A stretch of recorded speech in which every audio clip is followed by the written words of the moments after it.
அடுத்து பாடல் 74.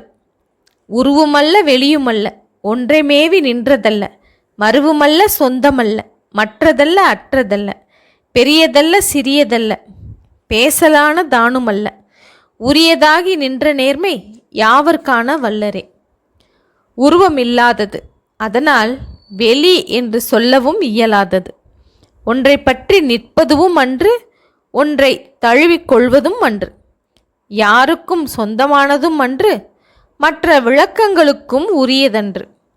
விளக்கம் கூறவே முடியாததும் அன்று, பெரியதும் அன்று, சிறியதும் அன்று, இவற்றை பேசும் உள் உணர்வும் அன்று.